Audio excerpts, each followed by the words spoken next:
സ്തോത്രം. ദൈവവചനത്തിൽ നിന്ന് നമ്മൾ ചിന്തിക്കാൻ താല്പര്യപ്പെടുന്നു. നമ്മൾ ചിന്തിച്ചു വന്ന സ്തോത്രം വെളിപ്പാട് പുസ്തകത്തിലേക്ക് തന്നെ ഞാൻ ഒരു വിഷയം കൂടെ ഒന്ന് എടുക്കാം. ഈ ആഴ്ചയിൽ അധികം പുതിയ വിഷയങ്ങളാണ് എടുക്കേണ്ടതെങ്കിലും ഒരു പ്രേരണ ഉണ്ടായതുകൊണ്ട് ആ വിഷയം വിട്ടുകളയാതെ ഒന്ന് എടുക്കുന്നത് നല്ലതാകണം എന്ന് എനിക്ക് തോന്നുന്നു. സ്തോത്രം. കഴിഞ്ഞ പ്രാവശ്യം നമ്മൾ ചിന്തിച്ചത് എഫെസോസ് സഭയെക്കുറിച്ചായിരുന്നു. എഫെസോസ് സഭയെക്കുറിച്ച് നമ്മൾ ചിന്തിപ്പരടെയായി. ഇന്ന് പകൽക്കാലം അതിനുശേഷമുള്ള അടുത്ത സഭ ഏതാണ്? സ്മിർന സഭയെക്കുറിച്ചാണ് നമ്മൾ ചിന്തിക്കുന്നത്. ഓക്കെ, വായിച്ചേ 8 മുതൽ 11 വരെയുള്ള വാക്യങ്ങൾ ഉറക്കെ വായിച്ചേ. സ്മുർനയിലെ സഭയുടെ ദൂതൻ എഴുതുക, മരിച്ചവനായിരുന്നു വീണ്ടും ജീവിക്കുകയും ചെയ്ത ആദ്യനും അന്ത്യനുമായവൻ അരുളി ചെയ്യുന്നത്, ഞാൻ നിന്റെ കഷ്ടതയും ദാരിദ്ര്യവും നീ ധനവാനാകുന്നു താനും തങ്ങൾ യഹൂദർ എന്ന് പറയുന്നെങ്കിലും യഹൂദരല്ല, സാത്താന്റെ പള്ളിക്കാരവരുടെ ദൂഷണവും അറിയുന്നു. നീ സഹിപ്പാനുള്ളത് പേടിക്കേണ്ട, നിങ്ങളെ പരീക്ഷിക്കേണ്ടതിന് പിശാച് നിങ്ങളിൽ ചിലരെ തടവിലാക്കുവാൻ പോകുന്നു. 10 ദിവസം നിങ്ങൾക്ക് ഉപദ്രവമുണ്ടാകും, മരണപര്യന്തം വിശ്വസ്തനായിരിക്കുക, എന്നാൽ ഞാൻ ജീവകിരീടം നിനക്ക് തരും. ആത്മാവ് സഭകളോട് പറയുന്നതെന്ന് ചെവിയുള്ളവൻ കേൾക്കട്ടെ, ജയിക്കുന്നവന് രണ്ടാം മരണത്താൽ ദോഷം വരികയില്ല. മതി. Praise God. ഇന്ന് പകൽക്കാലം ദൈവത്തിൻ്റെ ആത്മാവ് ഈ വചനത്തിൽ കൂടെ നമ്മോട് സംസാരിക്കുവാൻ, നമ്മോട് ഇടപെടുവാൻ ദൈവത്തിൻ്റെ ആത്മാവ് സഹായിക്കണം.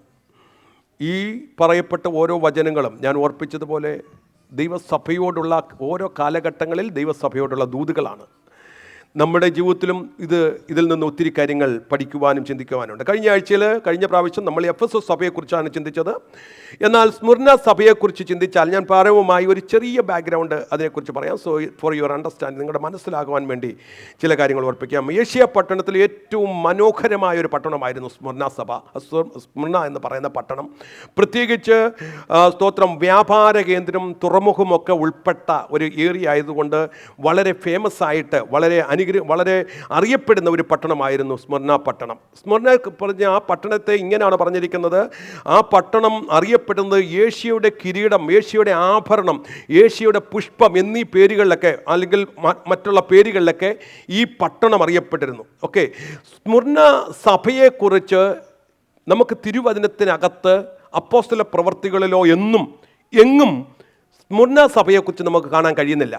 നമുക്കതിനെക്കുറിച്ചൊരു വിവരണങ്ങൾ മറ്റ് ഒരു ഭാഗങ്ങളിലും കാണാൻ കഴിയുന്നില്ല. ഈ പട്ടണം എന്ന് പറയുന്നത് എഫേസ്യ പട്ടണത്തിന് ഏതാണ്ട് 40 മൈൽ വടക്ക് ഭാഗത്തായി സ്ഥിതി ചെയ്യുന്ന ഒരു പട്ടണമാണ് ഈ സ്മിർന പട്ടണം. എൻ്റെ ചിന്തയിൽ സ്തോത്രം ഈ അപ്പോസ്തലനായ പൗലോസ് 3.5 വർഷം എഫെസോസിൽ താമസിച്ച് സുവിശേഷം അറിയിച്ചതിൻ്റെ അനന്തരഫലമായി ഒത്തിരി മിഷണറിമാരും ആത്മദാഹമുള്ള ഒത്തിരി പേര് എഫെസോസ് സഭയിൽ ഉടലെടുപ്പാനിടയായി. കർത്താവിൻ്റെ അന്ത്യകൽപ്പന ഏറ്റെടുത്തുകൊണ്ട്, അതായത് സകല സൃഷ്ടിയോടും പോയി സുവിശേഷം അറിയിക്കുക എന്ന കൽപ്പനയുടെ അടിസ്ഥാനത്തിൽ എഫെസോസിലുള്ളതായ ചില വിശ്വാസികൾ കടന്നുപോയി സ്മിർന പട്ടണത്തിൽ പോയി പ്രവർത്തിച്ച അനന്തരഫലമായി ഉണ്ടായതായിരിക്കാം എന്നാണ് ആ സഭ ഉടലെടുത്തത് എന്നാണ് നമുക്ക് മനസ്സിലാക്കാൻ കഴിയുന്നത്. വ്യക്തമായ ചരിത്രങ്ങളോ വേദവചന ഭാഗങ്ങളോ അതിനില്ല എങ്കിലും നമ്മൾ ചിന്തിക്കുന്നത് ചരിത്രപരമായി ചിന്തിക്കുന്നത് ഇങ്ങനെയാണ്. ഓക്കെ, അപ്പോൾ ഇവിടെ ഈ ദൂത് പറയുന്ന സമയത്ത് സ്മിർന സഭയെ സംബന്ധിച്ചിടത്തോളം ഒത്തിരി കഷ്ടത്തിൽ കൂടെ കടന്നു പോകുന്നൊരു സമയമാണ്. സ്മിർന സഭയുടെ സ്തോത്രം ഒത്തിരി പ്രയാസങ്ങളിൽ അല്ലെങ്കിൽ ഒത്തിരി കഷ്ടതകൾ, ക്രൈസ്തവ സഭ വളരെ പീഡനത്തിൽ കൂടെ കടന്നു പോകുന്ന ഒരു കാലഘട്ടത്തിലാണ് ഈ സഭയ്ക്ക് ദൂതെഴുതുന്നത്. അപ്പം പൊതുവിൽ സഭ മുഴുവനും ഒത്തിരി പീഡനങ്ങളിൽ കൂടി കടന്നു പോകുമ്പോൾ ഈ സഭ ഒട്ടനവധിയായിട്ടുള്ള ഒത്തിരി പീഡനങ്ങളിൽ കൂടി കടന്നുപോയി. ദൈവിക പ്രമാണങ്ങളെ തിരസ്കരിച്ച യഹൂദന്മാരും ജാതികളും റോമൻ ഭരണാധികാരികളും ഒക്കെ ചേർന്ന് സ്മിർന സഭയിലുള്ള വിശ്വാസികളെ ഒത്തിരി പീഡിപ്പിച്ചു. ഒത്തിരി പീഡനത്തിൽ കൂടെ ആ സഭ കടന്നു പോകേണ്ടത് വന്നു. ഒത്തിരി പ്രശ്നത്തിൽ കൂടെ ആ സഭ കടന്നു പോകേണ്ടി വന്നു. ഭരണാധികാരികളെ ആരാധിക്കണമെന്നൊരു നിയമം അവിടെ കൊണ്ടുവന്നതിന്റെ അടിസ്ഥാനത്തിൽ അതിന് എതിരായി നിന്ന വിശ്വാസികളെ അവർ കൊടിയ പീഡനത്തിൽ കൂടി കടന്നു പോകേണ്ടി വന്നു. സ്മരണയുള്ള വിശ്വാസികൾ പ്രത്യേകിച്ച് ഈ കാലഘട്ടത്തിൽ ഒട്ടനവധി ദൈവദാസന്മാരും വിശ്വാസത്തിന് വേണ്ടി നിന്ന ദൈവജനവും എന്ത് ചെയ്തു? സ്തോത്രം, ജീവനോടെ എരിയുന്ന തീച്ചുളയിലേക്ക് അവരെ വലിച്ചെറിയപ്പെട്ടു. ഹല്ലേലൂയ. ദാഹിച്ചിരിക്കുന്ന വന്യജീവികളുടെ മുന്നിലേക്ക് അവരെ വലിച്ചെറിയപ്പെട്ടു. ഒത്തിരി വിശ്വാസികൾ ഈർച്ച വാളിനാൽ കൊല്ലപ്പെട്ടു. അങ്ങനെ വിവിധ നിലകളിൽ സഭ കൊടിയ പീഡനത്തിൽ കൂടി കടന്നു പോകുന്ന ഒരു സാഹചര്യത്തിലാണ് കർത്താവ് ഈ സഭയ്ക്ക് ദൂത് നൽകുന്നത്. ഈ കാലഘട്ടത്തിലാണ് ആ സഭയുടെ പിതാവായിരുന്ന പോളികാർപ്പ് എന്ന് പറയുന്ന ഒരു ഭക്തൻ ജീവിച്ചിരുന്നത്. അദ്ദേഹത്തെ കുറിച്ച് ചരിത്രം ഇങ്ങനെയാ പറയുന്നത്: അവസാനം ഈ പീഡന നിമിത്തം തന്നെയും സ്തോത്രം അന്നത്തെ രാജാവിനെ ആരാധിക്കണം എന്നുള്ള നിയമം കൊണ്ടുവന്നിട്ട് അവനെ ആരാധിക്കുന്നില്ല എന്ന നിയമത്തിന്റെ അല്ലെങ്കിൽ തീരുമാനത്തിന്റെ അടിസ്ഥാനത്തിൽ ഇദ്ദേഹത്തെയും കൊല്ലുവാൻ വേണ്ടി കൊണ്ടുപോവുക. രണ്ട് പടയാളികൾ ഇദ്ദേഹത്തെ ചേർത്ത് പിടിച്ച് നടത്തി കൊലക്കളത്തിലേക്ക് കൊണ്ടുപോകുന്ന സന്ദർഭത്തിൽ അവർ ഇവനോട് ചോദിച്ചു, അല്ലയോ പോളികാർപ്പേ, നിനക്ക് ഈ രാജാവിനെ ഒന്ന് വണങ്ങിക്കൂടെയോ? ഈ ഒരു യാഗം നിനക്ക് അർപ്പിച്ചൂടെയോ എന്ന് ചോദിപ്പാനിടയായി. പോളികാർപ്പ് കൊടുത്ത മറുപടി ഇങ്ങനെയായിരുന്നു: ഞാൻ കഴിഞ്ഞ 86 വർഷമായി ഈ ഒരു രാജാവിനെ സേവിക്കുന്നുണ്ട്. ഈ രാജാവ് ഇന്നുവരെ എനിക്കൊരു ദോഷവും ചെയ്തിട്ടില്ല. എനിക്ക് ദോഷം ചെയ്യാത്ത എൻ്റെ രാജാവിനെ ഞാൻ എങ്ങനെ തള്ളിപ്പറയും? ഹല്ലേലൂയ. ആ തീരുമാനത്തിന്റെ അടിസ്ഥാനത്തിൽ അവനെ എരിയുന്ന തീച്ചുളയിലേക്ക് അവർ വലിച്ചെറിയുവാനിടയായി തീർന്നു. സ്തോത്രം. ഹല്ലേലൂയ. ഞാൻ പറഞ്ഞത് എൻ്റെ കാര്യം. അങ്ങനെ സ്തോത്രം ഒട്ടനവധി പ്രതികൂലങ്ങളിൽ കൂടെ ഹല്ലേലൂയ ഈ മനുഷ്യൻ ആ തീച്ചുളയ്ക്കകത്ത് ചെന്ന് വീണപ്പോഴും പിതാവ്, പുത്ര, പരിശുദ്ധാത്മാവിനെ ഒരുമിച്ച് കരങ്ങൾ ഉയർത്തി സ്തുതിച്ചുകൊണ്ടാണ് താൻ ആ എരിയുന്ന തീച്ചുളയിൽ വെന്തരിഞ്ഞു പോകുവാനിടയായി തീർന്നത്. അത്രമാത്രം പീഡനങ്ങളിൽ കൂടെ കടന്നുപോയ ചുരുക്കത്തിൽ സഭ സ്തോത്രം പരിശുദ്ധാത്മാവിന്റെ പരിപോഷണത്തിൽ മാത്രമാണ് സഭ നിന്നത്. ഒട്ടനവധി പീഡനങ്ങൾ വന്നു, പ്രതികൂലങ്ങൾ വന്നു. പരിശുദ്ധാത്മാവരോട് കൂടെ നിന്നതുകൊണ്ട് അങ്ങനെ സഭ മുന്നോട്ട് പോകുന്ന ഒരു കാലഘട്ടമാണ്. ഇങ്ങനെ നിൽക്കുന്ന സഭയിൽ കർത്താവ് നോക്കിയിട്ട് ദൂത് പറയുക. ഈ ദൂത് നിങ്ങൾ ശ്രദ്ധിച്ചാൽ സ്തോത്രം, ഈ സഭയ്ക്കകത്ത് ഈ സഭയെ കുറിച്ച് കർത്താവ് നോക്കുമ്പോൾ എഫേസ്യ ലേഖനത്തിൽ പറഞ്ഞു, ഒരു കുറവ് നിനക്കുണ്ട്. സ്തോത്രം, ഒരു കുറവ്. മറ്റ് സ്തോത്രം ദൂതുകളിൽ നോക്കിയാൽ കുറവുകൾ കാണാം. പക്ഷേ മുന്ന സഭയെ നിങ്ങൾ നോക്കിക്കേ, കർത്താവിന് ഒരു കുറവ് പോലും സഭയെക്കുറിച്ച് പറയാനില്ല. സഭ എല്ലാം കൊണ്ടും പീഡനം വന്നപ്പോൾ പീഡനം എന്ന് പറയുന്നത് നിന്നെ ദൈവത്തിൽ നിന്ന് തള്ളിപ്പറയാനല്ല, പ്രതികൂലം എന്ന് പറയുന്നത് ദൈവത്തിൽ നിന്നെ മാറ്റാനല്ല, നിന്നെ ശുദ്ധീകരിച്ച് കുറവില്ലാത്തവരായി ദൈവസന്നിധിയിൽ നിർത്തുവാൻ വേണ്ടിയാ. സഭ എന്തുകൊണ്ടാ കുറവില്ലാതെ നിന്നെന്ന് ചോദിച്ചാൽ, കൊടിയ പീഡനത്തിൽ കൂടി കടന്നുപോയപ്പോൾ അവർ ദൈവത്തെ തള്ളിക്കറിഞ്ഞ് പുറകോട്ട് പോയില്ല, അവരുടെ പ്രാർത്ഥന മുടക്കിയില്ല, അവർ ദൈവത്തോട് ചോദിച്ചില്ല എന്തുകൊണ്ടാ ഇങ്ങനെ പീഡനത്തിൽ കൂടെ പോകുന്നതെന്ന്. അതിന്റെ മധ്യത്തിലും പീഡനം സഹിച്ച് കർത്താവിന് വേണ്ടി നിന്നതുകൊണ്ട് കർത്താവ് നോക്കുമ്പോൾ അവരെ കുറിച്ച് ഒരു കുറവും പറയാനില്ല.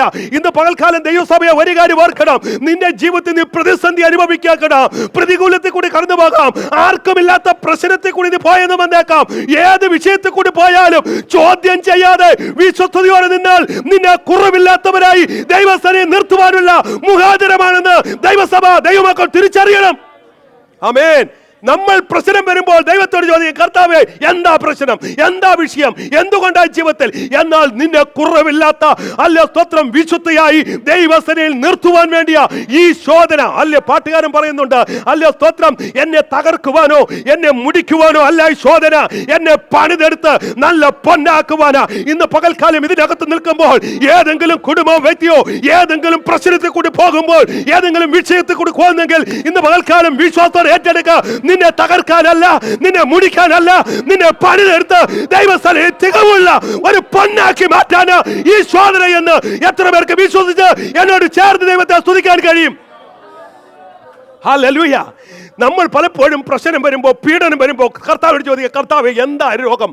നമ്മൾ അറിയാതെ ചോദിച്ചു പോകും, മറ്റാർക്കുമില്ലാത്ത പ്രശ്നം എനിക്കെന്താ, മറ്റാർക്കുമില്ലാത്ത ശോധന എൻ്റെ ജീവിതത്തിൽ എന്താ, മറ്റാർക്കുമില്ലാത്ത ഞാൻ പ്രാർത്ഥിച്ചിട്ട് എന്താ എനിക്ക് മാത്രം മറുപടിയില്ലാത്ത? അമേ അല്ല, ഞാൻ ഒത്തിരി നാൾ പ്രാർത്ഥിക്കുന്നു, മറ്റു പലരും എന്റെ വിഷയം പ്രാർത്ഥിച്ചിട്ട് മറുപടി കിട്ടുന്നുണ്ട്, പക്ഷെ എനിക്ക് മറുപടി കിട്ടുന്നില്ലല്ലോ എന്ന് പലപ്പോഴും നീ ചോദിക്കുന്നുണ്ടെങ്കിൽ ഇന്ന് പകൽക്കാലം ദൈവാത്മാവിനെ വിളിച്ചു പറയുന്നു, അതും നിന്നെ തകർക്കാനല്ല, നിന്നെ കുറവില്ലാത്തവളായി, നിന്നെ കുറവില്ലാത്തവനായി ദൈവസന്നിധിയിൽ നിർത്തുവാൻ ദൈവത്തിന്റെ പദ്ധതി ഉണ്ട്. ഇവിടെ സഭ പീഡനത്തിൽ കൂടി കടന്നുപോയിട്ട് അവിടെ പറയാ, അവരെ കുറിച്ച് ഒരു കുറവും പറയാനില്ലായിരുന്നു. സ്തോത്രം. എങ്കിലും സഭയെ നോക്കി സഭയുടെ നാഥനായ ക്രിസ്തുവിന് ചില കാര്യങ്ങൾ പറയാനുണ്ട്. അങ്ങനെ ക്രിസ്തു പറഞ്ഞ അഭിനന്ദനത്തിൻ്റെയും ആശ്വാസത്തിൻ്റെയും വാഗ്ദത്ത വചനങ്ങളാണ് ഈ ദൂത് 8 മുതൽ 12 വരെയുള്ള 11 വരെയുള്ള 4 വാക്യങ്ങളിൽ രേഖപ്പെടുത്തിയിരിക്കുന്നത്. ഒന്നാമതായി നമുക്കവിടെ കാണാൻ കഴിയുന്നുണ്ട്. അതിൻ്റെ 8-ാം വാക്യം മാത്രം വായിച്ചേ. സ്മുർന്നയിലെ സഭയുടെ ദൂതൻ എഴുതുക, മരിച്ചവനായിരുന്നു വീണ്ടും ജീവിക്കുകയും ചെയ്ത ആദ്യനും അന്ത്യനുമായവൻ അരുളി ചെയ്യുന്നു. അരുളി ചെയ്യുന്നവൻ. പ്രാരംഭത്തിൽ അതാണല്ലോ തുടക്കം. ആരരുളി ചെയ്യുന്നു? കഴിഞ്ഞ ആഴ്ചയിലൊക്കെ നമ്മൾ ചിന്തിച്ചു, അരുളി ചെയ്യുന്ന ആരാണ്? സ്തോത്രം, ഹല്ലേലൂയ. ആരാണ് സഭയ്ക്ക് ദൂത് കൊടുക്കുന്നത് എന്ന് പ്രാരംഭത്തെ പറഞ്ഞിരിക്കുക. സ്തോത്രം. ദൂത് എഴുന്ന കർത്താവ് തൻ്റെ വ്യക്തിപ്രഭാവത്തെയാണ് ഈ വേദവാക്യത്തിൽ വെളിപ്പെടുത്തിയിരിക്കുന്നത്. സ്മുർന്ന സഭയുടെ അപ്പോഴത്തെ സാഹചര്യം അനുസരിച്ച കർത്താവ് തന്നെ വെളിപ്പെടുത്തുന്നത്. ഞാൻ കഴിഞ്ഞ ആഴ്ച ഓർപ്പിക്കാനിടയായി. സ്തോത്രം. നീ രോഗിയാണെങ്കിൽ രോഗസൗഖ്യദായകനായ കർത്താവ് വെളിപ്പെട്ട് വരുന്നേ.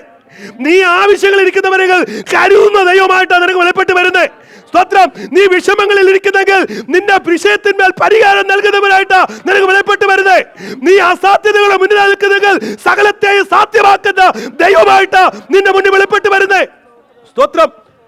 നീ മിഷമിഷികളുടെ ഹല്ലേലൂയ പ്രയാസങ്ങൾ പോകുന്നെങ്കിൽ ആശ്വാസദായകനായിട്ടാ നിന്റെ മുന്നിൽ വെളിപ്പെട്ട് വരുന്നേ. ഇവിടെ സഭയുടെ നിലവാരത്തെ മനസ്സിലാക്കിയ ദൈവം അവരുടെ നിലവാരത്തിനനുസരിച്ച താൻ വെളിപ്പെടുന്നേ. അപ്പോൾ സഭയുടെ അവസ്ഥ എന്താണെന്ന് ദൈവത്തിനറിയാം. അതുകൊണ്ട് ഇവിടെ പറയുന്നു, ഞാൻ മരിച്ചവനായിരുന്നു, വീണ്ടും ജീവിക്കുകയും ചെയ്ത ആദ്യനും. മതി, ശ്രദ്ധിച്ചേ. ഇവിടെ കർത്താവ് പറയുക മറ്റെങ്ങും പറയുന്നത് പോലെയല്ല. ഈ സഭയോട് പറയും, ഞാൻ മരിച്ചവനായിരുന്നു വീണ്ടും ജീവിക്കുകയും ചെയ്ത ആദ്യനും അന്ത്യനുമായവൻ. ഹല്ലേലൂയ. എന്തുകൊണ്ടാ ഈ സഭയോട് ഇങ്ങനൊരു ദൂത് കർത്താവ് പറയുന്നത്, അല്ലെങ്കിൽ ഇങ്ങനെ കർത്താവ് വെളിപ്പെട്ട് വരുന്നേ? കാരണം മറ്റൊന്നുമല്ല, വിശ്വാസത്തിൽ, ഞാൻ പറഞ്ഞല്ലോ സഭ കടന്നുപോയ അവസ്ഥ, വിശ്വാസത്തിന് വേണ്ടി കഷ്ടത അനുഭവിച്ച് രക്തസാക്ഷികളായി തീർന്ന സഭ, അവരുടെ മുന്നമേ അനേകർ മരിച്ചുപോയി. ഇനിയും പുറകിൽ ഒത്തിരി വെല്ലുവിളികളുമായി നിൽക്കുക. അങ്ങനെ മരിച്ചവരെ കുറിച്ച് ദുഃഖത്തോടെയും നാളെ എന്ത് സംഭവിക്കുമെന്ന് അറിയാതെ വ്യാകുലതയോടെ നിൽക്കുന്ന സഭയോട്, സ്തോത്രം, ഹല്ലേലൂയ, കർത്താവ് ആശ്വാസം, മരിച്ചവരെ കുറിച്ച് ദുഃഖിക്കുന്നവർക്ക് ആശ്വാസമായിട്ടും മരണത്തെ അഭിമുഖീകരിക്കുന്നവർക്ക് പ്രത്യാശ നൽകുന്നതുമായിട്ടുള്ള ഒരു അപ്പിയറൻസ് ആണ്, ഒരു വെളിപ്പാടാണ് നമുക്കിവിടെ ക്രിസ്തുവിനെ കുറിച്ച് കാണുന്നത്. അവൻ പറയുന്നു, സ്തോത്രം, മരണത്തെ നേരിടാൻ പോകുന്നവർക്ക് ധൈര്യവും പ്രത്യാശവും നൽകുന്നതാണ് ക്രിസ്തുവിന്റെ ഈ സന്ദേശം. ആ വാക്യം ഒന്ന് ശ്രദ്ധിച്ചേ. അവിടെ പറഞ്ഞിരിക്കുന്നു, ഞാൻ മരിച്ചവനായിരുന്നു, വീണ്ടും ജീവിക്കുകയും. ഇത് വലിയൊരു ചോദ്യമാണ്. ദൈവത്തിന് മരിക്കാൻ പറ്റും? ഇത് ഇന്ന് പ്രത്യേകിച്ച് ഇന്നത്തെ കാലഘട്ടത്തിൽ സ്കൂളുകളും മറ്റുള്ളൊക്കെ കുഞ്ഞുങ്ങളൊക്കെ അഭിമുഖീകരിക്കുന്ന ചോദ്യം, ദൈവത്തിന് മരിക്കാൻ പറ്റുമോ? ദൈവം മരിക്കുമോ? ദൈവം മരിക്കുമോ? സ്തോത്രം. ഇതൊരു ചോദ്യമാണ്, എല്ലാവരും ചോദിക്കുന്ന ചോദ്യമാണ്. ഇവിടെ കർത്താവ് പറയുന്നു, ഞാൻ മരിച്ചവനായിരുന്നു, അല്ലേ? സ്തോത്രം, ഹല്ലേലൂയ. അപ്പോൾ അവിടെ ഞാൻ മരിച്ചവനായിരുന്നു എന്ന് പറഞ്ഞ് ഫുൾ സ്റ്റോപ്പ് ഇടുകയല്ല. ശ്രദ്ധിക്കണേ, ഞാൻ മരിച്ചവനായിരുന്നു, പക്ഷേ അവിടെ ഫുൾ സ്റ്റോപ്പ് ഇട്ടില്ല. വീണ്ടും ജീവിക്കുന്ന ഒരു ദൈവം. ഹല്ലേലൂയ. ക്രിസ്തുവിന്റെ ഈ മരണമെന്ന് പറയുന്നത് ക്രിസ്തുവിന്റെ മനുഷ്യത്വത്തെ വെളിപ്പെടുത്തുന്നതാണ്. Reveal his humanity. അവന് വിശന്നു, അവൻ കരഞ്ഞു, അവന് ദാഹിച്ചു, അവന് മനസ്സിലുണ്ടായി. This all the humanity of Christ. ക്രിസ്തുവിന്റെ മനുഷ്യത്വമാണ്. ആ മനുഷ്യത്വത്തിൽ ഉൾപ്പെട്ടതാണ് ക്രിസ്തുവിന്റെ മരണം. അത് ക്രിസ്തുവിന്റെ മനുഷ്യത്വത്തിൽ. അടുത്ത സ്റ്റേറ്റ് പറയുന്നു, ഞാൻ വീണ്ടും ജീവിക്കുന്നു. ദാറ്റ്സ് ഹിസ് ഡിവിനിറ്റി, അവന്റെ ദൈവത്വം. അവൻ മരിച്ചവരെ ഉയർപ്പിച്ചു, ദൈവത്വം. പാപികളുടെ പാപത്തെ ക്ഷമിച്ചു, ദൈവത്വം. അത്ഭുതങ്ങളെ ചെയ്തു, ദൈവത്വം. ഹല്ലേലൂയ. ഇതെല്ലാം ദ ഡിവിനിറ്റിയാണ് ദൈവത്തിന്റെ. അതേ നിലയിൽ മരിച്ചവരിൽ നിന്ന് ഉയർത്തവൻ, അവൻ ഉയർത്തു, അവൻ എന്നേക്കും ജീവിച്ചിരിക്കുന്നു. ഞാൻ പറഞ്ഞല്ലോ, ദൈവത്തിന് മരിക്കാൻ പറ്റത്തില്ല, ദൈവത്തിനെ ആർക്കും കൊല്ലാനും പറ്റത്തില്ല, ആർക്കും നശിപ്പിക്കാനും പറ്റത്തില്ല, ആർക്കും കൊല്ലാൻ പറ്റത്തില്ല. പക്ഷെ കർത്താവ് യേശു കാൽവരിയെ കുറിച്ച് മരിച്ചത് മറ്റുള്ളവർ കൊന്നു എന്നതിനേക്കാൾ ഉപരി മരണത്തിന് താൻ ഏൽപ്പിക്കുകയായിരുന്നു. വ്യത്യാസം മനസ്സിലായോ? അവൻ മരണത്തിന് ഏൽപ്പിച്ചു എന്നാ പറഞ്ഞിരിക്കുന്നത്. അതിന്റെ പിന്നിൽ ദൈവത്തിന് ഉദ്ദേശമുണ്ടായിരുന്നു. വെറുതെയല്ല കർത്താവ് മരിച്ചത്. കർത്താവിനെ യഹൂദന്മാർ കൊന്നു എന്ന് നിങ്ങളൊന്ന് വിശ്വസിക്കരുത്. കൊന്നു എന്നത് പറയുന്നതിനേക്കാൾ ഉപരി നമ്മൾ പറയേണ്ട ഒരു കാര്യമുണ്ട്. കർത്താവ് മരണത്തിന് ഏൽപ്പിച്ചു കൊടുത്തു. എന്തിനാ ഏൽപ്പിച്ചേ? വായിച്ചേ, 1 പത്രോസിന്റെ ലേഖനത്തിലേക്ക് വന്നേ. 1 പത്രോസ് ഇതിന്റെ ഉത്തരമായി എന്തിനാ കർത്താവ് മരിക്കാൻ ഏൽപ്പിച്ചു? 1 പത്രോസ് 3:18 പറഞ്ഞിരിക്കുന്നത് വായിച്ചേ. ക്രിസ്തു നമ്മെ ദൈവത്തോട് അടുപ്പിക്കേണ്ടതിന് നീതിമാനായി നീതികെട്ടവർക്ക് വേണ്ടി പാപനിമിത്തം ഒരിക്കൽ കഷ്ടം അനുഭവിച്ചു. ജഡത്തിൽ മരണശിക്ഷ ഏൽക്കുകയും ചെയ്തു. റോമർക്ക് ലേഖനം 4:24 വായിച്ചേ. അവിടെ മരണത്തിന് താൻ ഏൽപ്പിച്ചു എന്നാ പറഞ്ഞത്. റോമൻ 4:24. നമ്മുടെ അതിക്രമങ്ങൾ നിമിത്തം മരണത്തിന് ഏൽപ്പിച്ചും നമ്മുടെ കണ്ടോ, മരണത്തിന് ചെയ്തു. അതോ അവനെ കൊന്നെന്നാണ് പറഞ്ഞേ? അല്ല, ക്രിസ്തു മരണത്തിന് നമ്മുടെ അതിക്രമത്തിന് വേണ്ടി, മനുഷ്യകുലത്തിന്റെ പാപത്തിന് വേണ്ടി മരണത്തിന് ഏൽപ്പിച്ചു കൊടുത്തു. എവിടെയാ സംഭവിച്ചിരിക്കുന്നത്? അപ്പം ആ ഒരു കൺഫ്യൂഷൻ നമുക്കുണ്ടാകരുത്. ആരെങ്കിലും നിങ്ങളോട് ചോദിക്കുക, ഓ യേശുവിന് മരിക്കാൻ പറ്റുമോ? മരിക്കാൻ പറ്റും, through his divine nature, his humanity. But അവിടെ കൊണ്ട് ഫുൾച്ചാപ്പിടുകയല്ല, അവിടെ കൊണ്ട് നിൽക്കരുത്. ദൈവത്തിന് മരിക്കാൻ പറ്റും, അത് ദൈവത്തിൻ്റെ മനുഷ്യത്വത്തിലാണ്. പക്ഷേ ഹി റൈസ്ഡ് അഗെയിൻ, അവൻ ഉയർത്തു ദൈവമാ, ഇന്നും ജീവിക്കുന്ന ദൈവമാ. എന്തിനു വേണ്ടിയാണ്? യഹൂദന്മാർ മനുഷ്യന്റെ പിതാവിനെ യേശുവിനെ കൊന്നതല്ല, അവൻ മരണത്തിന് ഏൽപ്പിച്ചു കൊടുത്തു. എന്തിനു വേണ്ടിയാ? അതാ പത്രോസിന്റെ ലേഖനത്തിൽ പറഞ്ഞിരിക്കുന്നത്. എന്തിനു വേണ്ടിയാ യേശു ഏൽപ്പിച്ചു കൊടുത്തത്? അത് ഇനി വായിച്ചേ. ക്രിസ്തു നമ്മെ ദൈവത്തോട് അടുപ്പിക്കേണ്ടതിന് നീതിമാനായി നീതികെട്ടവർക്ക് വേണ്ടി പാപനിമിത്തം ഒരിക്കൽ കഷ്ടം അനുഭവിച്ചു. ജഡത്തിൽ മരണശിക്ഷ ഏൽക്കുകയും ആത്മാവിൽ ജീവിക്കപ്പെടുകയും ജഡത്തിൽ മരണശിക്ഷ ഏൽക്കുകയും ആത്മാവിൽ ജീവിക്കപ്പെടുകയും. എന്തിനു വേണ്ടിയാ? നമ്മെ ദൈവത്തോട് അടുപ്പിക്കേണ്ടതിന് പുത്രനായ യേശു മരണത്തിന് ഏൽപ്പിച്ചു കൊടുത്തു. ഹല്ലേലൂയ. മനസ്സിലായോ? അപ്പം മരിച്ചത് എന്തിനാണെന്ന് ചോദിച്ചാൽ അതിന്റെ ഉത്തരം അവിടെ കിടക്കുന്നത്, പാപിയായ മനുഷ്യനെ ദൈവത്തോട് അടുപ്പിക്കാൻ മരണത്തിന് ഏൽപ്പിച്ചു കൊടുത്തു. സ്തോത്രം. ഹല്ലേലൂയ. ഒത്തിരി വേദഭാഗങ്ങൾ അതിനെ തെളിയിക്കുവാനുണ്ട്, എനിക്ക് ഇപ്പോൾ അതിനുള്ള സമയമല്ലല്ലോ. സ്തോത്രം. അപ്പോൾ അവൻ മരിച്ചവനായിരുന്നു. എന്തുകൊണ്ടാണ് ഇത് സ്മുർണ സഭയോട് പറയുന്നതെന്ന് ചോദിച്ചാൽ, സ്മുർണ സഭയിൽ മരിച്ചുപോയ ഒത്തിരി പേരുണ്ട് പീഡന നിമിത്തം.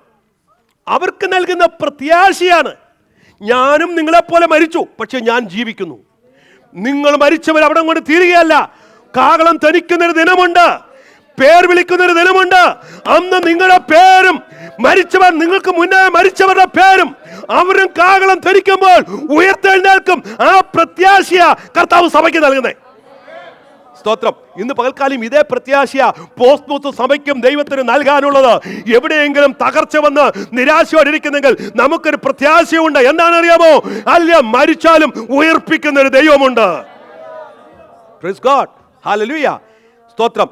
എന്നിട്ട് പറയുക, ഞാൻ ആദ്യനും അന്ത്യനുമാണ്. ഹല്ലേലൂയ. പീഡനം അനുഭവിക്കുന്ന സഭയോട് പറയാ, ഞാൻ അന്ത്യൻ എന്ന് പറഞ്ഞാൽ നിന്റെ ജീവിതത്തിൽ അല്ല, കർത്താവിനപ്പുറം അവൻ ആദ്യനും അന്ത്യനും, ഈ സകലത്തെയും നന്നായി അറിയുന്ന ദൈവമാണ്. സ്തോത്രം. ഹല്ലേലൂയ.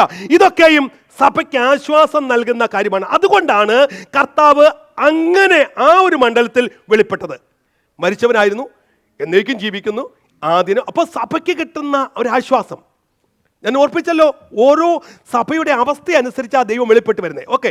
എന്നിട്ട് രണ്ടാമതായി ഇനി സഭയുടെ സിറ്റുവേഷൻ എന്താണ്, അവസ്ഥ എന്താണ്? അതാണ് 9-ാം വാക്യം. ഞാൻ നിന്റെ കഷ്ടതയും ദാരിദ്ര്യവും നീ ധനവാനാകുന്നു താനും തങ്ങൾ യഹൂദർ എന്ന് പറയുന്നെങ്കിലും യഹൂദരല്ല, മതി. അവിടെ പ്രാരംഭത്തിൽ അവിടെ പറഞ്ഞിരിക്കുന്നതാണ്, ഞാൻ നിന്റെ കഷ്ടവും ദാരിദ്ര്യവും അറിയുന്നു. അല്ലേ? സ്തോത്രം. കഷ്ടവും ദാരിദ്ര്യവും അറിയുന്നു. അതിലേക്ക് ഞാൻ വരാം. ഇവിടെ സഭയുടെ അവസ്ഥ നോക്കിക്കേ, സഭയുടെ അവസ്ഥ ശ്രദ്ധിച്ചേ. അവിടെ പറഞ്ഞിരിക്കുന്നു, കഷ്ടം അനുഭവിക്കുന്ന ഒരു സഭ, ദാരിദ്ര്യം അനുഭവിക്കുന്ന സഭ. ഒന്നാമത് കർത്താവ് അവരെ അഭിനന്ദിക്കുന്നത്, അവർ ക്രിസ്തുവിന് വേണ്ടി, പിടിച്ചിരിക്കുന്ന വിശ്വാസത്തിന് വേണ്ടി കഷ്ടത അനുഭവിച്ചു എന്നാ അവരെ അഭിനന്ദിക്കുക. സ്തോത്രം. എന്ന് പറഞ്ഞാൽ അവരോട് പറയാ, നിങ്ങളുടെ കഷ്ടത, കർത്താവ് പറയുന്നു, നിങ്ങൾ അനുഭവിക്കുന്ന കഷ്ടത ഞാൻ അറിയുന്നു.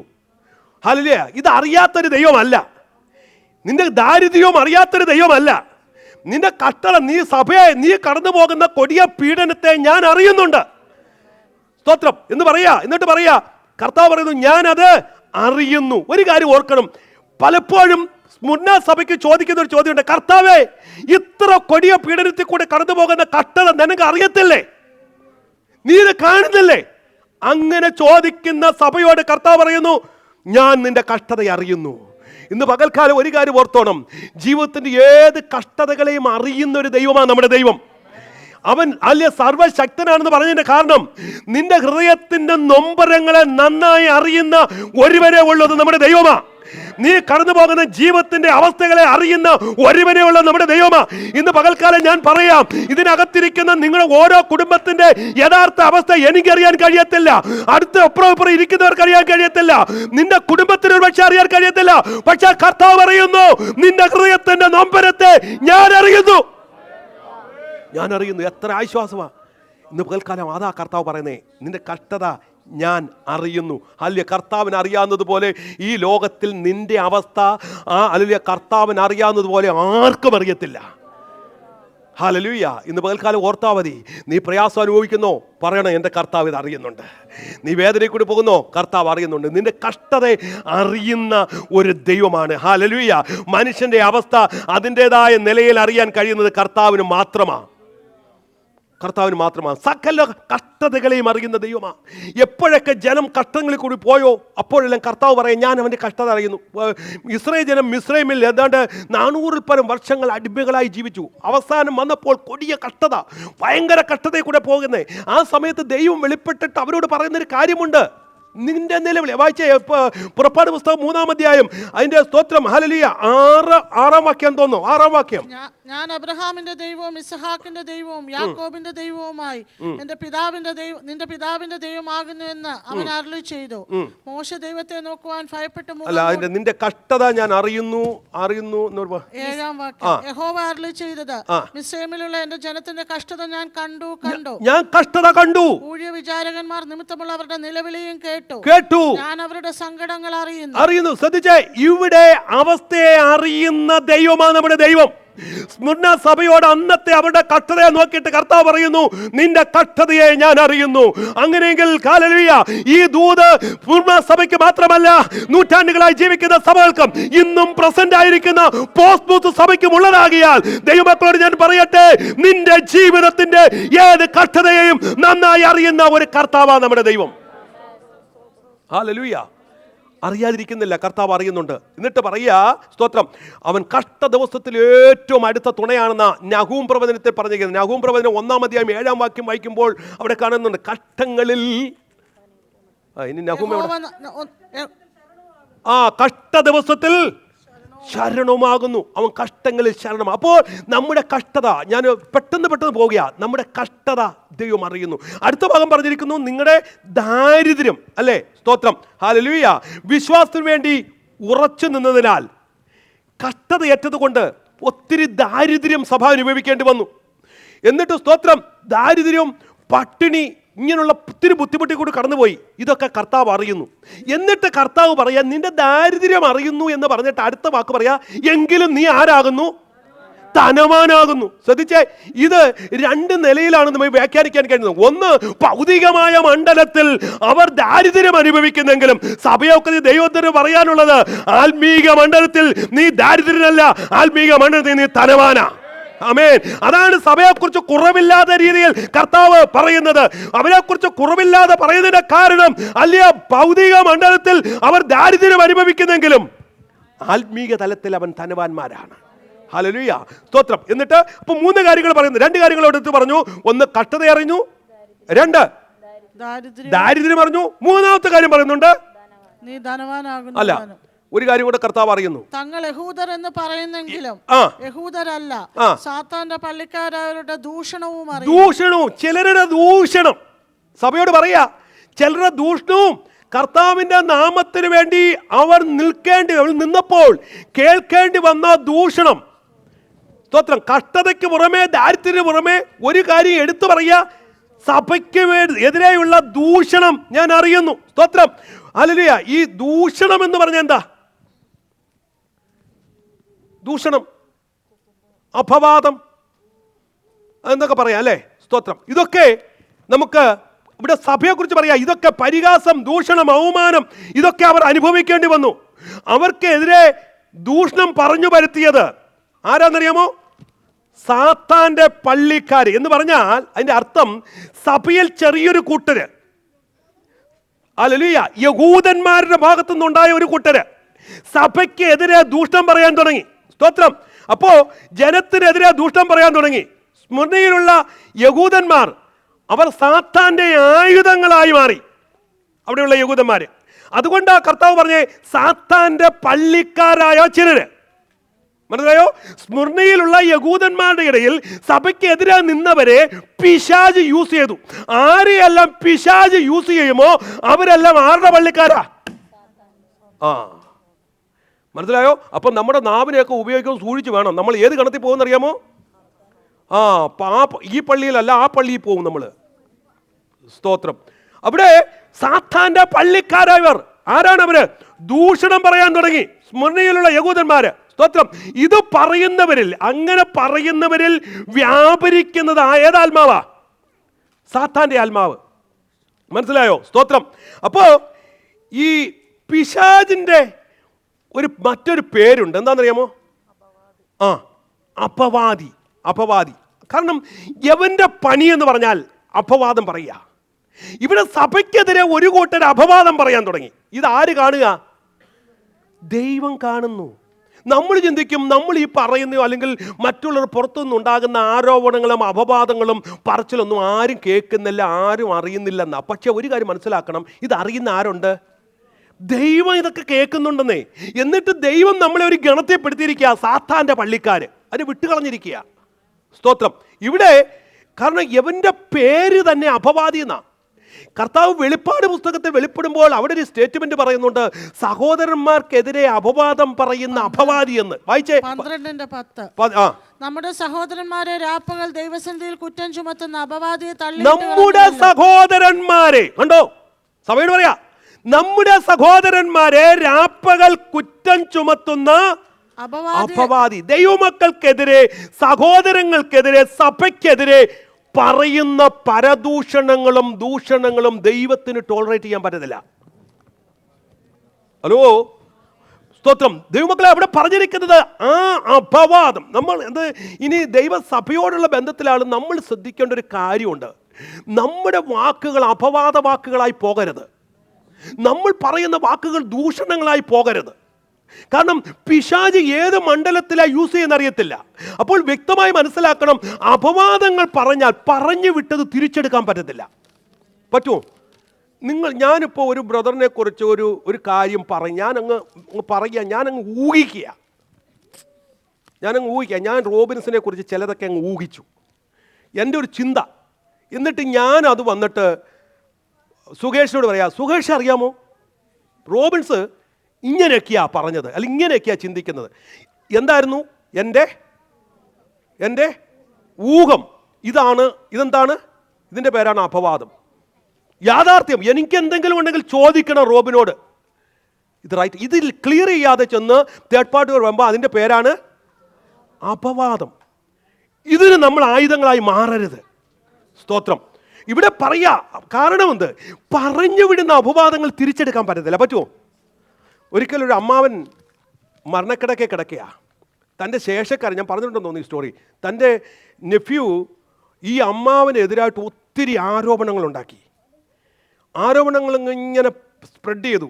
ഇത് ഈ അമ്മാവൻ കേട്ട് കഴിഞ്ഞപ്പോൾ അദ്ദേഹത്തിൻ്റെ ഹൃദയത്തിന് ഭയങ്കര വേദനയുണ്ടായി. അദ്ദേഹം ഒന്നും മറുപടി പറഞ്ഞില്ല. മറുപടി പറയാതെ അദ്ദേഹം സൈലൻ്റായി കിടന്നു. മരണക്കിടക്കെ കിടക്കുക. ഏറ്റവും ലാസ്റ്റ് ആ ഒരു അവസ്ഥയിലേക്ക് വന്നപ്പോൾ ഈ നെഫ്യൂ അമ്മാവനെ കാണാൻ വന്നു. ഇവൻ എങ്ങനെയോ അറിഞ്ഞു താൻ അമ്മാവൻ നിരപരാധിയാണ്, ഞാൻ പറഞ്ഞതൊക്കെ അബദ്ധമായിപ്പോയി. എന്നിട്ട് അമ്മാവൻ്റെ മരണത്തിന് മുന്നേ അമ്മാവനോട് ക്ഷമ ചോദിക്കാൻ വേണ്ടി ഈ നെഫ്യൂ വന്നു. അമ്മാവനോട് പറഞ്ഞു, അമ്മാവാ, ഞാൻ ഒത്തിരി കാര്യങ്ങൾ പറഞ്ഞു പോയി, എന്നോട് ക്ഷമിക്കണം. അമ്മാവൻ പറഞ്ഞു, നീ ഇങ്ങ് വന്നേ. അമ്മാവൻ കിടന്നിരുന്ന പില്ലോ എടുത്ത് തലയണ എടുത്ത മോൻ്റെ ഈ നെഫ്യൂവിൻ്റെ കൈ കൊടുത്തിട്ട് പറഞ്ഞു, പുറത്തോട്ട് പോയിട്ട് ഈ പഞ്ഞിയല്ല, ഇതിനകത്തുള്ള പഞ്ഞി ഉണ്ടല്ലോ, അത് നല്ല കാറ്റ് വരുമെന്ന് പറത്തിയേക്കാൻ പറഞ്ഞു. ഈ നെഫ്യൂ കൊണ്ട് ചെന്നിട്ട് പുറത്തോട്ട് വിട്ടു. ഈ പഞ്ഞി ഇട്ടു. പഞ്ഞി ഇട്ട് കഴിഞ്ഞപ്പോൾ കാറ്റ് വന്നാലുള്ള സ്ഥിതി എന്താ അറിയാം? പറന്നു പോകും. കുറച്ച് കഴിഞ്ഞിട്ട് വന്ന് അമ്മാവനോട് പറഞ്ഞു, അമ്മാവൻ എന്നോട് ക്ഷമിക്കണം. അപ്പോൾ ഞാൻ മോനെ നിന്നോട് ക്ഷമിച്ചു. നീ ഒരു കാര്യം കൂടെ ചെയ്യണം, എനിക്കൊരു ഉപകാരമോടുണ്ട്. നീ പറത്തിവിട്ട പഞ്ഞി ഉണ്ടല്ലോ, അതെല്ലാം പിടിച്ച് തലങ്ങണയ്ക്കാക്കി ആ തലങ്ങണ ഇങ്ങോട്ട് വരണമെന്ന് പറഞ്ഞു. നടക്കുമോ? ക്ഷമ ചോദിക്കാം, പറഞ്ഞത് കിട്ടത്തില്ല. അതാണ് അപവാദം. ഇവിടെ സഭയെക്കുറിച്ച് പറയുക, യഹൂദന്മാർ അകത്തുനിന്നല്ല പുറത്തുനിന്ന് സഭയോട് പറഞ്ഞ അപവാദം ഞാൻ കാണുന്നു, നിന്റെ കഷ്ടതയെ ഞാൻ കാണുന്നു. അപ്പോൾ ഇവിടെ രണ്ട് കാര്യങ്ങളാണ് പറയുന്നത്, മൂന്ന് കാര്യങ്ങൾ. ഒന്ന്, അവരുടെ കഷ്ടത അറിയുന്നു, ദാരിദ്ര്യം അറിയുന്നു, മൂന്ന്, അപവാദം അറിയുന്നു. എന്നിട്ട് പറയാം നീ സമ്പന്നാകുന്നു. ഞാൻ അതിലേക്ക് പോകുന്നില്ല. ഇനി എന്താ പ്രബോധനം സഭയ്ക്ക് കൊടുക്കാന്ന് എൻകറേജിങ്? അതിന്റെ 10-ാം വാക്യം, നീ സഹിപ്പാനുള്ളത് പേടിക്കേണ്ട, നീ സഹിക്കാനുള്ളത് പേടിക്കേണ്ട, നിങ്ങളെ പരീക്ഷിക്കേണ്ടതിന് പിശാച് നിങ്ങളിൽ ചിലരെ തടവിലാക്കുവാൻ പോകുന്നു. നല്ലൊരു ദൂതല്ല. ഇങ്ങനൊരു ദൂത് നമുക്ക് വന്നാലോ? കർത്താവ് പറയാ തീർന്നില്ല, ഇനി 10 ദിവസം. ആ വാക്യം കണ്ടുപിടിച്ച് ചേർന്ന് വായിച്ചേ. 10 ദിവസം നിങ്ങൾക്ക് ഉപദ്രവമുണ്ടാകും. 10 കർത്താവ് പറയാ 10 ദിവസം നിങ്ങൾക്ക് ഇനിയും ഉപദ്രവം ഉണ്ടാകാൻ പോവുക. ഓൾറെഡി കൊടിയ പീഡനം അനുഭവിച്ചിരിക്കുന്ന സഭയാ. എന്നിട്ട് സഭയോട് പറയാ ഇനിയും നിങ്ങൾ 10 ദിവസം ഉപദ്രവം അനുഭവിക്കാൻ പോകുക, കൊടിയ പീഡനം അനുഭവിക്കാൻ പോകുക. പക്ഷേ കർത്താവ് പറയുന്നു നീ എന്ത് ചെയ്യണ്ട, മരണപര്യന്തം പേടിക്കേണ്ട. ഹല്ലേലൂയ എന്ന് പറഞ്ഞാൽ സ്തോത്രം, നീ ചിലത് സഹിക്കേണ്ടി വരും. നിങ്ങളിൽ ചിലരെ വീണ്ടും തടവിലാക്കാൻ പോകുന്നു. 10 ദിവസം ഉപദ്രവം ഉണ്ടാകും. ആശ്വാസം എന്ന് പറയുന്നത് കർത്താവിൻ്റെ ഒരു വാക്കുണ്ട്, എങ്കിലും നീ പേടിക്കേണ്ട. ഹല്ലേലൂയ, ഞാൻ നിനക്ക് അതിനുള്ള കൃപ തരും. കർത്താവ് അനുവദിച്ചിട്ട് നിന്റെ ജീവിതത്തിൽ ഒരു ഭാരത്തിൽ കൂടി കടന്നു പോയാൽ അതിനൊരു കൃപ കർത്താവ് തന്നിരിക്കും. കർത്താവ് അനുവദിക്കുന്ന കാര്യം ഉണ്ടല്ലോ, പിശാചിനെ അനുവദിക്കുന്ന അനുഭവമുണ്ടോ. ഇതൊക്കെ എന്തിനാണെന്നറിയുമോ? ഞാൻ നേരത്തെ പറഞ്ഞു, നിന്നെ തളർത്താനല്ല, സഭയെ ഒരുക്കിയെടുക്കുക, കുറവില്ലാത്തതായി നിർത്താൻ. ഹല്ലേലൂയ, ഇയ്യോബിനെ ദൈവം പരീക്ഷിച്ചില്ലേ? പിശാചിനെ വിട്ട് പരീക്ഷിച്ചില്ലേ? ഹല്ലേലൂയ, ഇവിടെ സഭയോട് പറയാ പിശാച് നിന്നെ പരീക്ഷിക്കുന്നുണ്ട്, പക്ഷേ നീ പേടിക്കേണ്ട. ഹല്ലേലൂയ, ഇന്ന് പകൽക്കാലം ഇതിനകത്ത് ഏതെങ്കിലും മണ്ഡലത്തിൽ ശോധനയിൽ കൂടി പോകുമ്പോൾ, പ്രയാസത്തിൽ കൂടി കടന്നു പോകുമ്പോൾ ഒറ്റ കാര്യം ഓർത്താൽ മതി, എന്റെ കർത്താവ് എനിക്ക് കൃപ തരും. ഹല്ലേലൂയ, നീ ഏത് അവസ്ഥയിൽ പോയാലും കൃപ നൽകുന്ന ഒരു കർത്താവുണ്ട്, അവൻ കൃപ നൽകും. ഹല്ലേലൂയ, സ്തോത്രം. ഹല്ലേലൂയ, കർത്താവ് തന്നെ പറഞ്ഞിട്ടുണ്ട്, ലോകത്തിൽ നിങ്ങൾക്ക് കഷ്ടമുണ്ട്, അല്ലേ? സ്തോത്രം. എങ്കിലും ആമേൻ, ഹല്ലേലൂയ. ഇന്ന് പകൽക്കാലം ഒന്ന് ചേർന്ന് പറഞ്ഞേ, ലോകത്തിൽ നമുക്ക് കഷ്ടമുണ്ട്, എങ്കിലും. ആമേൻ. എത്ര പേർക്ക് വിശ്വാസമുണ്ട്? ലോകത്തിൽ എനിക്ക് കഷ്ടമുണ്ട്, എങ്കിലും ധൈര്യപ്പെട്ടിരിപ്പീൻ, ഞാൻ ലോകത്തെ ജയിച്ചിരിക്കുന്നു. ആമേൻ. നമ്മുടെ ധൈര്യം എന്ന് പറയുന്നത് അതാണ്. നമ്മൾ പരാജയപ്പെടുന്ന ദൈവത്തെ അല്ല. സ്തോത്രം. ലോകത്തെ ജയിച്ച ഒരു കർത്താവിനെ നാം ആരാധിക്കുന്നത്. ഹല്ലേലൂയ, ആമേൻ, സ്തോത്രം. ഒരു കാര്യം ഓർത്തോ, യേശു പടകിലുണ്ടെങ്കിലും ഈശാനൻ അടിച്ചിരിക്കും, യേശു പടകിലുണ്ടെങ്കിലും കൊടുങ്കാറ്റ് അടിച്ചിരിക്കും. പക്ഷെ നമ്മുടെ ധൈര്യം എന്താണെന്നറിയാമോ? യേശു പടകിൽ ഉണ്ടല്ലോ എന്നുള്ളതാണ്. ആമേൻ, ഹല്ലേലൂയ. നിന്റെ ക്രിസ്തീയ ജീവിത യാത്രയിൽ നീ യാത്ര ചെയ്യുമ്പോൾ ഒരുപക്ഷെ തിരമാലകളും കൊടുങ്കാറ്റുകളും ഒക്കെ ആഞ്ഞടിച്ചൊന്ന് വന്നേക്കാം, പക്ഷെ ഉറപ്പ് വരുത്തിയാൽ മതി യേശു പടകിലുണ്ടെന്ന്. അങ്ങനെയാണെങ്കിൽ നീ പേടിക്കേണ്ട കാര്യമല്ല. ഇവിടെ സ്തോത്രം, ആ കഷ്ടത, സഭ കഷ്ടത അനുഭവിക്കുന്നു എന്നുള്ളത് കൊണ്ട് കർത്താവ് അവരെ കൈവിട്ടു എന്നല്ല അതിൻ്റെ അർത്ഥം. ഇന്ന് പകൽക്കാലം ഇതിനകത്ത് ആരെങ്കിലും പ്രതിസന്ധി കൂടെ പോകുന്നെങ്കിൽ കൈവിട്ടു എന്ന് ചിന്തിക്കല്ലേ കേട്ടോ, കർത്താവ് ഉപേക്ഷിച്ചു എന്ന് ചിന്തിക്കല്ലേ കേട്ടോ. ആർക്കെങ്കിലും അങ്ങ് ചിന്തയുണ്ടോ, കർത്താവെ നീ എന്നെ കാണുന്നില്ലയോ, എന്നെ കൈവിട്ടൊന്ന് ചിന്തിക്കുന്നോ? ഇതിനകത്ത് ആരെങ്കിലും എൻ്റെ പ്രാർത്ഥന കേൾക്കാൻ കർത്താവെ നീ മറഞ്ഞിരിക്കുന്നു ചിന്തിക്കുന്നുണ്ടോ? ഇല്ല, നിന്നെ കൈവിട്ടിട്ടില്ല. കർത്താവ് നിന്റെ കരം പിടിച്ചിട്ടുണ്ട്. ഇതിനകത്തിരിക്കുന്ന ഓരോ വ്യക്തിയുടെയും കരം കർത്താവ് പിടിച്ചിട്ടുണ്ട്. സ്മുർന സഭയുടെ കരത്തിൽ കർത്താവ് പിടിച്ചിട്ടുണ്ടായിരുന്നു. സ്തോത്രം. അതായിരുന്നു അവരുടെ ധൈര്യം എന്ന് പറയുന്നത്. ജീവിതത്തിൽ പ്രതിസന്ധികൾ, പ്രതികൂലങ്ങൾ അനുഭവിക്കാം, പക്ഷേ കർത്താവ് കൈവിടത്തില്ല. കർത്താവ് നമ്മെ ഒരുക്കിയെടുക്കുക. സ്തോത്രം. ഹല്ലേലൂയ. അതുകൊണ്ട് ഞാൻ പത്രോസിന്റെ ലേഖനത്തിൽ പറഞ്ഞിരിക്കുന്നത്, ഞാൻ വായിപ്പിക്കുന്നില്ല. ഹല്ലേലൂയ. നിങ്ങൾക്ക് പരീക്ഷയ്ക്കായി സംഭവിച്ചിരിക്കുന്ന കഠിന ശോധന എന്നൊക്കെ പൗലോസ് പറയുന്നുണ്ട്. പിശാച് നിങ്ങളെ പരീക്ഷിക്കേണ്ടതിന് തടവിലാക്കാൻ പോകുന്നു എന്ന് പറഞ്ഞിരിക്കുന്നത് വലിയൊരു ചോദ്യമാണ്. എന്തുകൊണ്ടാണ് ഇതൊക്കെ അനുഭവിക്കേണ്ടി വരുന്നത്? അനേകരെ തടവിലാക്കുന്നത് എന്തിനാ? സ്തോത്രം. 10 ദിവസത്തേക്ക് ഉള്ള ഉപദ്രവമൊക്കെ പറയുക, ഞാൻ ഇതിലേക്ക് വിവരിക്കുന്നില്ല. എന്നാൽ സ്തോത്രം, ഹല്ലേലൂയ, കർത്താവ് ഇതൊക്കെ അല്പകാലത്തേക്ക് ഉള്ളൂ എന്നുള്ളതാ പ്രത്യേകത. എന്നിട്ട് അവരോട് പറയുന്ന അനുശാസനം അല്ലെങ്കിൽ ഉപദേശം കൂടെ പറഞ്ഞു നിർത്താം. എന്നിട്ട് പറയാം, മരണപര്യന്തം വിശ്വസ്ത. അപ്പൊ ഇത്രയൊക്കെ കാര്യങ്ങൾ പറഞ്ഞിട്ട് ഇവിടെ കുറവൊന്നും പറയാനില്ല. എന്നിട്ട് പ്രബോധനം പറയാ. നമുക്കറിയാം അവരുടെ കഷ്ടത, അവരുടെ ദാരിദ്ര്യം, അവരുടെ ദൂഷണം, അവരുടെ പീഡനം, ഇതെല്ലാം കണ്ടിട്ട് അവർ പറയാ, എന്നാൽ നീ വിശ്വസ്തനായിരിക്കുക. ഹല്ലേലൂയ. നിന്റെ വിശ്വസ്തത എന്ത് ചെയ്യണം? തെളിയിക്കപ്പെടും. ഇവിടെ പറഞ്ഞിരിക്കുന്നത് അങ്ങനെയല്ലയോ? നീ എന്ത് ചെയ്യണം? വിശ്വസ്തന് മരണപര്യന്തം വിശ്വസ്തനായിരിക്കുക. ഹല്ലേലൂയ. ഇത് തന്നെയാണ് കർത്താവ് നമ്മോടും ആവശ്യപ്പെടുന്നത്. സ്തോത്രം. ചിലതൊക്കെ തെളിയിക്കണം. ഇവിടെ കർത്താവ് പറയുന്നത് നീ വിശ്വസ്തനായിരിക്കണം. വിശ്വസ്തത തെളിയിക്കപ്പെടേണ്ടതുണ്ട്. കഷ്ടതയുടെ മധ്യത്തിൽ, പ്രതികൂലത്തിന്റെ മധ്യത്തിൽ പ്രതിസന്ധികളുണ്ട്. എന്നാൽ അവസാനം വരെയും വിശ്വസ്തനായിരിക്കണം. നിന്റെ വിശ്വസ്തതകൾ തെളിയിക്കണം. നമ്മുടെ ആത്മീയ കർത്താവ് നമ്മുടെ ജീവിതത്തിൽ പ്രശ്നം വരുമ്പോൾ വിശ്വസ്തത തെളിയിക്കണം. അല്ലെ കഷ്ടതകൾ വരുമ്പോൾ വിശ്വസ്തത തെളിയിക്കണം. ഇവിടെ സഭയോട് പറയുക നീ മരണപര്യന്തം വിശ്വസ്തനായിരിക്കുക. എന്നിട്ട് പറയുന്നു എന്നാൽ ഞാൻ ജീവകിരീടം നിനക്ക് എന്നാൽ ഒരു വാഗ്ദത്തം, അവസാനത്തെ വാഗ്ദത്തം അതുകൂടെ ഞാൻ പറഞ്ഞു നിർത്തിയ. എന്നാൽ നിനക്ക് ഞാൻ എന്തോ തരും? ജീവകിരീടം തരും. അപ്പൊ ആർക്കുള്ളതാ ജീവകിരീടം? വിശ്വസ്തരായിരിക്കുന്ന ജയിക്കുന്നവർക്കുള്ളതാണ് ജീവകിരീടം. അല്ലേ? സ്തോത്രം. ഇവിടെ ആർക്കാണ് കിരീടം? കിരീടത്തെ കുറിച്ച് ചിന്തിച്ചാൽ എത്ര കിരീടമുണ്ട്? എത്ര കിരീടമുണ്ട്? ഓ പറഞ്ഞേ. 5, 6, 7 എത്ര? 5. ഓക്കെ, 5 കിരീടം. ഇനി ഏതൊക്കെയാ 5 കിരീടം? വാടാത്ത കിരീടം. ഓക്കെ, ഇനി അത് ആർക്കൊക്കെ ആണെന്നും കൂടെ ഒന്ന് പറഞ്ഞു, പെട്ടെന്ന് ഒന്ന് പറഞ്ഞു വിടാം. ആർക്കാ പ്രാരംഭത്തിൽ പറഞ്ഞിരിക്കുന്നത്? ജീവകിരീടം. ആർക്കാ? അതാരൊക്കെ കിട്ടുന്നേ? പരീക്ഷ സഹിച്ച് കൊള്ളാകുന്നവരായി തെളിയുന്നവർക്ക് കിട്ടുന്നതാണ്. ഞാൻ റെഫറൻസ് തരാം. യാക്കോബിന്റെ ലേഖനം 1-ാം അധ്യായം 12-ാം വാക്യം വായിച്ചു. പെട്ടെന്ന് എടുത്താൽ ഞാൻ 5 കിരീടത്തിന്റെ ആർക്കാ കിട്ടുന്നതെന്ന് കൂടെ പറയാം. നിങ്ങളൊന്ന് അറിഞ്ഞിരിക്കുക. നിങ്ങൾക്ക് എന്താ കിട്ടുന്നത് പറയാൻ വേണ്ടിയാ. പരീക്ഷ സഹിക്കുന്ന മനുഷ്യൻ ഭാഗ്യവാൻ, അവൻ കൊള്ളാകുന്നവനായി തെളിഞ്ഞ ശേഷം കർത്താവ് തന്നെ സ്നേഹിക്കുന്നവർക്ക് വാഗ്ദത്തം ചെയ്ത ജീവകിരീടം പ്രാപിക്കും. ജീവകിരീടം. അപ്പൊ പരീക്ഷ സഹിച്ച് തെളിയുന്നവർക്ക് ലഭിക്കുന്നതാണ്. അപ്പൊ അത് കിട്ടുമോ? ഓക്കെ, അതവിടെ നിൽക്കട്ടെ, അതങ്ങ് മാറ്റി വെച്ചു. ഇനി രണ്ടാമത്തെ കിരീടത്തിൽ വന്നേ, വാടാത്ത കിരീടം. ഓക്കെ, വാടാത്ത കിരീടം ആർക്കാ കിട്ടുന്നത്? 1 കൊരിന്ത്യർ 9:25. അംഗം പൊരുതുന്നവനൊക്കെ സകലത്തിനും വർജനം ആചരിക്കുന്നു. നാമോ അവർ വാടുന്ന കിരീടവും നാമോ വാടാത്തതും പ്രാപിക്കേണ്ടതിന്. നാമോ വാടാത്തത് പ്രാപിക്കുന്നു. ആരാ പ്രാപിക്കുന്ന അറിയാമോ? സ്വയം ത്യാഗികളായി വർജനം ചെയ്യുന്നവൻ എന്ന് പറഞ്ഞാൽ, സ്തോത്രം, എന്താ? എല്ലാത്തിനും വേണ്ടാത്തതെല്ലാം മാറ്റിവെച്ച് സ്വയം ത്യാഗത്തോടെ കർത്താവിനെ സേവിക്കുന്നവർ. സ്തോത്രം. അപ്പൊ അത് കിട്ടുമോ? വല്ലതും ത്യജിച്ചിട്ടുണ്ടോ കർത്താവിന് വേണ്ടി? എന്തോ ത്യജിച്ചേ? സ്തോത്രം. അപ്പൊ അവിടം പോയി. അപ്പൊ രണ്ടാമത്തെ, എന്നാ ഇനി മൂന്നാമത്തേത് വരാം. മൂന്നാമത്തെ എന്തോ കിട്ടുന്നേ? പ്രശംസാ കിരീടം. അതാർക്കാ കിട്ടുന്നേ? 2 തെസ്സലോനിക്കർ 5:19. കറക്റ്റാ? പറഞ്ഞോ. 5 അല്ലേ? 1 തെസ്സലോനിക്കർ 5:19.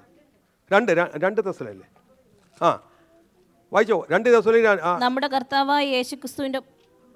നമ്മുടെ കർത്താവായ യേശുവിന് മുമ്പാകെ അവൻ പ്രത്യക്ഷതയിൽ നമ്മുടെ ആശയോ സന്തോഷമോ പ്രശംസാ കിരീടമോ ആരാകുന്നു? നിങ്ങളുമല്ലയോ? ഓക്കെ, ആ കിരീടം ലഭിക്കുന്നത് ആത്മാക്കളെ നേടുന്നവർക്ക് വേണ്ടി ലഭിക്കുന്നതാണ്. പ്രശംസാ കിരീടം ആത്മാക്കളെ നേടുക. എത്ര ആത്മാക്കളെ നേടി? അപ്പൊ അതും പോയി. സ്തോത്രം. ഓക്കെ, അപ്പൊ 4 കിരീടം പോയി. ഇനി ഒരെണ്ണം കൂടെ ഉള്ളൂ. നീതിയുടെ കിരീടം. നീതിയുടെ കിരീടം ആർക്കാ?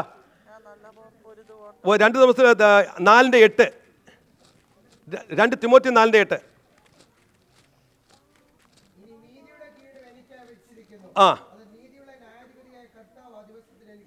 ആർക്കാണെന്ന് അറിയാമോ? വിശ്വസ്തർക്ക് കിട്ടുന്നതാണ്. വിശ്വസ്തന്മാർക്ക് കിട്ടുന്നതാണ് നീതിയുടെ കിരീടം. ഓക്കെ, പ്രത്യക്ഷതയിൽ പ്രിയം വെച്ചിരിക്കുന്നവർക്ക് കിട്ടുന്നതാണ്. അപ്പം വിശ്വസ്തത എത്രമാത്രം ഉണ്ട് എന്ന് സ്വയം പരിശോധിക്കാം. അത് കിട്ടുമോ ഇല്ലയോ എന്ന് ടിക്ക് ചെയ്യാം. എനിക്കത് കിട്ടുമോ ഇല്ലയോ എന്നുള്ളത് ടിക്ക് ചെയ്തു. ഓക്കെ, അവസാനത്താണ് തേജസ്സിൻ്റെ വാടാത്ത കിരീടം. ഓക്കെ, അതാർക്കാ കിട്ടുന്നത്? 1 പത്രോസ് 5:4. എന്നാൽ ഇടയശ്രേഷ്ഠൻ പ്രത്യക്ഷനാകുമ്പോൾ നിങ്ങൾ തേജസ്സിന്റെ വാടാത്ത കിരീടം പ്രാപിക്കും. മതി. ഇടയശ്രേഷ്ഠൻ അത് കിട്ടുന്നത് ആട്ടിൻകൂട്ടത്തെ പരിപാലിക്കുന്നവർക്കുള്ളതാ.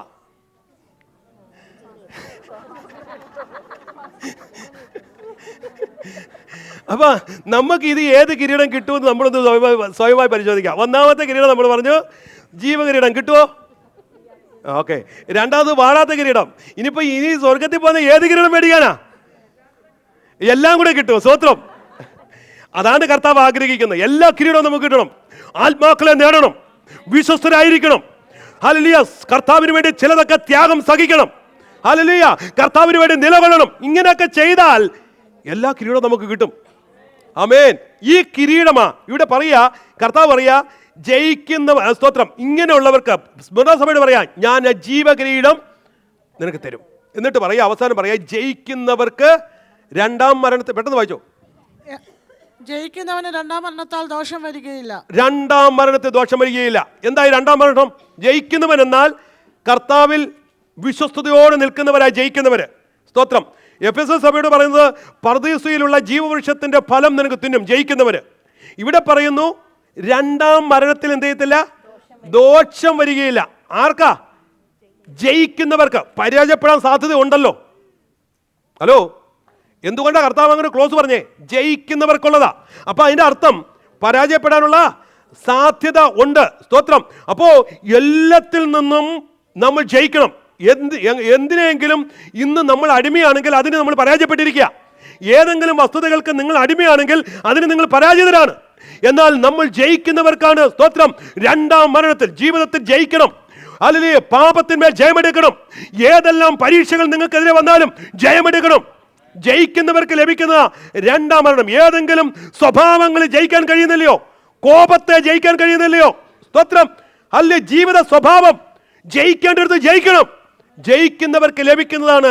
അല്ലെങ്കിൽ അവർക്ക് പറയുന്നത്, അവർ രണ്ടാം മരണത്തിൽ എന്ത് ചെയ്യത്തില്ല. ഈ എന്തായി രണ്ടാം മരണം? രണ്ടാം മരണം ഉറക്കെ പറ. 20:14.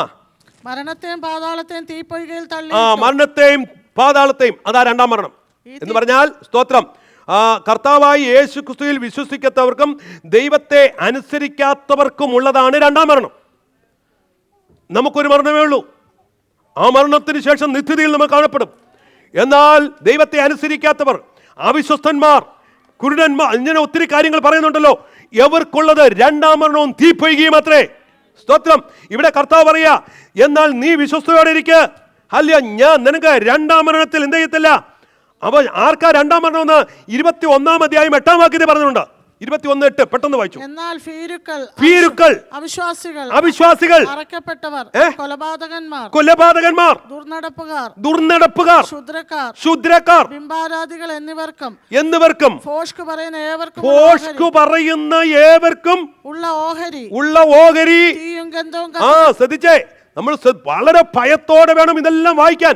അവിടെ പറഞ്ഞിരിക്കുന്നു, സ്തോത്രം, ഭീരുക്കൾ, അവിശ്വാസികൾ, അറക്കപ്പെട്ടവർ, കുലപാതകന്മാർ, ദുർനടപ്പുകാർ, ശുദ്രക്കാർ, ബിംബാരാധികൾ. ഇതിനൊക്കെ വ്യാഖ്യാനങ്ങളുണ്ട്. ബിംബാരാധികൾ എന്ന് പറഞ്ഞാൽ മറ്റുള്ളവരെ അങ്ങ് ഞാൻ വിളിക്കരുത്. മറ്റുള്ളവരെ, മറ്റു ജാതികളാണോ? നമ്മുടെ ഇടയിൽ തന്നെ പലരും ഉണ്ട് ബിംബാരാധികൾ. ദൈവത്തെക്കാൾ എന്തിന് നീ പ്രാധാന്യം കൊടുക്കുന്നു? അത് നിന്റെ ഐഡലായി മാറും. സ്തോത്രം. കുലപാതകന്മാര്, പഴയ നിയമത്തിലെ കൊലപാതകമല്ല പുതിയ നിയമത്തിൽ പറഞ്ഞിരിക്കുന്നത്. പുതിയ നിയമത്തിൽ ആരാ കൊലപാതകന്മാര്? വായിച്ചേ, എന്താ പറഞ്ഞിരിക്കുന്നത്? ആരാ കൊലപാതകന്മാര്? സഹോദരനെ നിസാര എന്ന് നീ പറഞ്ഞാൽ നീ കൊലപാതകനാ. മനസ്സിലായോ? അപ്പൊ അതിന്റെ ഓരോ വ്യാഖ്യാനങ്ങൾ ചിന്തിക്കണം. പഴയ നിയമത്തിലെ കാര്യമല്ല ഇവിടെ പറയുന്നത്. പഴയ നിയമത്തിലെ കൊലപാതകന്മാരല്ല, ദുർനടപ്പുകാര്, ശുദ്രക്കാര്, ബിംബാരാധികള്, ഭോഷ്കു പറയുന്ന ഏവർക്കും. വാക്കുകളെ സൂക്ഷിക്കണം. നേരത്തെ പറഞ്ഞ പോലെ അപവാദങ്ങളെ സൂക്ഷിക്കണം. നിത്യത നഷ്ടപ്പെട്ടു പോകരുത്. രണ്ടാം മരണത്തിൽ അവകാശിയായി തീരരുത്. തീയും ഗന്ധവുമുള്ള രണ്ടാം മരണത്തിലേക്ക് പോകരുത്. ദൈവസഭ അല്ലെ, സ്മുർണ സഭയെ നോക്കി കർത്താവ് പറയുന്നെങ്കിൽ ഇന്ന് പകൽക്കാലം നമ്മെ നോക്കി കർത്താവ് പറയുവാൻ. സ്തോത്രം. പിന്മാറാതെ ഏത് പ്രശ്നത്തിന്റെ മുന്നിൽ ധൈര്യത്തോടെ മുന്നേറുവാൻ നമുക്ക് തീരുമാനത്തോടെ നിൽക്കണം. ഈ സഭയെ നോക്കി കർത്താവ്, നമ്മെ ഓരോരുത്തരെ നോക്കി കർത്താവ് പറയണം, വിശ്വസ്തനായിരിക്കുക, നീ ജീവകിരീടം പ്രാപിക്കുക. നമ്മുടെ കണ്ണുകൾ ഒരു നിമിഷം അടയട്ടെ. എല്ലാ കണ്ണുകളും